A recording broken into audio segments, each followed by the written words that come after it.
Shalom saudaraku, salam damai sejahtera di dalam kasih Kristus. Berjumpa lagi dengan saya, Didi Juli. Kita akan belajar berapologetika bersama-sama di channel ini. Kalau saya bertanya kepada Bapak Ibu semuanya, silahkan jawab pertanyaan ini di kolom komentar. Anda percaya kepada siapa?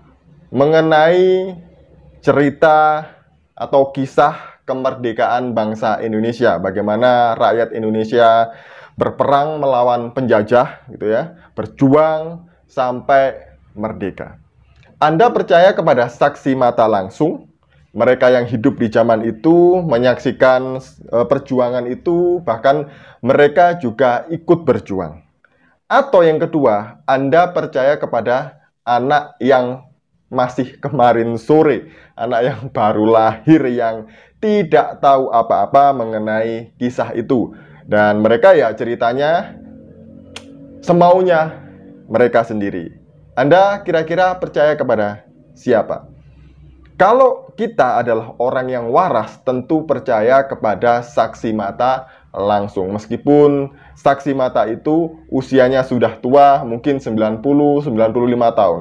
Kalau saya tetap percaya kepada saksi mata langsung. Begitu pula mengenai kisah kehidupan, penyaliban, kematian, dan kebangkitan Yesus. Kira-kira Anda percaya kepada siapa? Kepada para murid, mereka yang hidup bersama-sama dengan Yesus, menyaksikan peristiwa itu secara langsung, mereka mengalaminya secara langsung, atau Anda percaya kepada orang yang lahir di kemudian hari, 200 tahun kemudian, 600 tahun kemudian, kemudian 1500 tahun kemudian.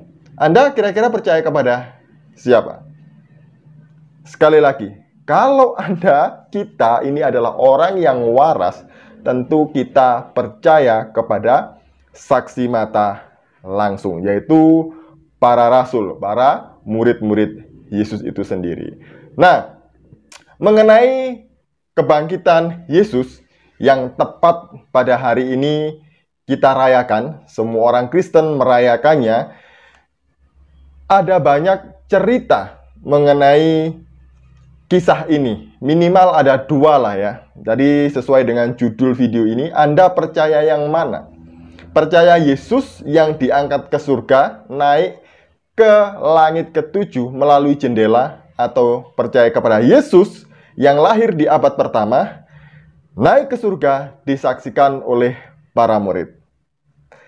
Jadi, pada abad kedua, ada seorang yang bernama Basilides. Jadi, Basilides ini adalah seorang gnostik yang pemikirannya sangat dipengaruhi oleh filsafat Plato dan juga Aristoteles. Dan kemudian, Basilides ini juga punya teman-teman yang sama-sama mengikuti ajaran gnostik seperti Marcion, kemudian Valentinus. Nah, mereka juga memiliki pandangan yang berbeda mengenai penyaliban Yesus. Menurut Basilides, Yesus itu tidak disalib, tetapi Yesus diserupakan dengan Simon dari Kirene. Jadi abad kedua muncul bidat Kristen dari Basilides, dan Basilides itu juga mempunyai pengikut banyak sekali, mengatakan bahwa Yesus tidak disalib, tapi diserupakan, yang disalib itu adalah Simon dari Kirene. Nah, itu yang pertama. Dan kemudian kaum gnostik yang lain punya pendapat berbeda juga, bahwa Yesus juga tidak disalibkan karena Yesus tidak benar-benar hidup di dalam tubuh manusia, tetapi yang disalibkan adalah tubuh bayangannya saja. Jadi ini adalah pandangan dari kaum gnostik yang dipengaruhi oleh filsafat Plato dan juga Aristoteles. Kemudian pada abad ke-6, 500 tahun setelah peristiwa penyaliban, kematian, dan kebangkitan Yesus, muncullah Islam, di mana Islam sendiri juga menolak tentang penyaliban Yesus. Menurut mereka, yang disalibkan bukan Yesus, tapi Yesus diangkat ke surga oleh Allah. Jadi itu ya.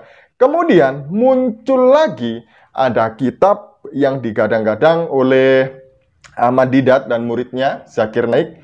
Kitab itu adalah kitab Injil Barnabas, di mana kitab ini adalah kitab apokrif atau palsu. Kenapa kitab ini adalah kitab palsu? Karena ditulis pada abad ke-16 oleh seorang yang ngakunya Barnabas padahal dia bukan Barnabas. Dan ditulis dalam bahasa Itali dan Spanyol. Nah, menariknya, cerita dalam Injil Barnabas ini sama persis dengan cerita yang ada di dalam Islam itu sendiri. Nah, mengenai pasal di mana Injil Barnabas menulis tentang penyaliban Yesus, itu ditulis di dalam pasal yang ke-215. Saya akan membacakannya bagi Bapak Ibu semuanya. Jadi di dalam Injil Barnabas pasal 215 berbunyi demikian. Ketika anggota-anggota militer itu beserta Yudas mendekat kepada tempat di mana Yesus berada, Yesus telah mendengar, mendekatlah orang-orang banyak itu. Oleh sebab itu dengan ketakutan ia telah menarik diri ke dalam rumah itu, sedangkan yang 11 orang sedang tidur. Kemudian Allah mengingat bahayanya terhadap hambanya itu, telah memerintahkan Jibril, Mikail, Rafael, dan Uriel, pembantu-pembantunya untuk membawa Yesus bepergian dari dunia itu.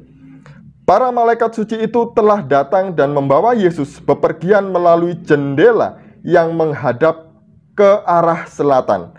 Mereka menyediakan kepadanya, lalu telah memberikan tempatnya pada langit ketiga dalam rombongan malaikat yang memuja Allah untuk selama-lamanya.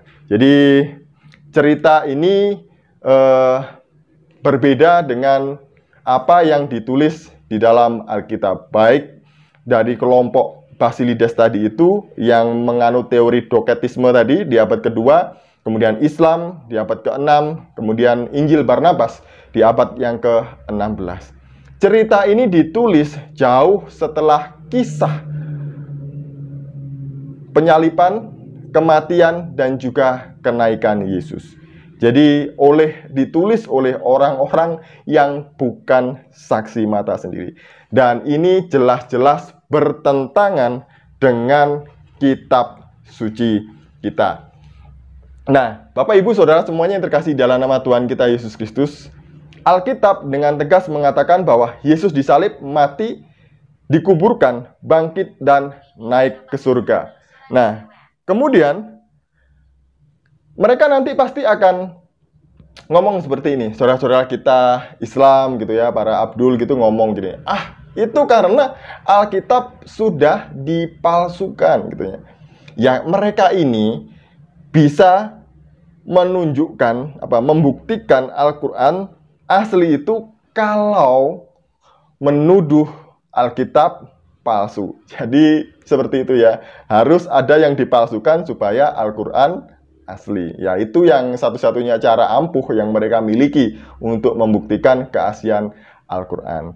Tepat pada hari ini, kita semuanya orang Kristen, Katolik, Ortodoks merayakan hari kenaikan Tuhan Yesus Kristus, di mana hari itu benar-benar terjadi dan disaksikan oleh para murid, disaksikan oleh banyak orang.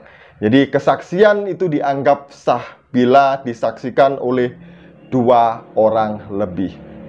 Kalau yang menyaksikan kenaikan Yesus itu ada 11 murid, berarti kesaksian itu adalah sah. Jadi seperti itu ya. Nah, sebagai penutup, saya mau membacakan di dalam Injil Yohanes pasal yang ke-14 ayat 1, 2, dan 3. Janganlah gelisah hatimu, percayalah kepada Allah, percayalah juga kepadaku. Di rumah Bapakku banyak tempat tinggal. Jika tidak demikian, tentu aku mengatakannya kepadamu, sebab aku pergi ke situ untuk menyediakan tempat bagimu. Dan apabila aku telah pergi ke situ dan telah menyediakan tempat bagimu, aku akan datang kembali dan membawa kamu ke tempatku, supaya di tempat di mana aku berada, kamu pun berada. Berbahagialah kita, orang yang dipilih, orang yang sudah percaya kepada Tuhan kita, Yesus Kristus. Karena di mana Yesus pergi, di hari yang sama dengan hari ini, kita juga akan pergi ke tempat yang sama. Sekian dari saya. Selamat merayakan hari kenaikan Tuhan Yesus Kristus. Shalom, salam waras, Tuhan Yesus memberkati kita semuanya.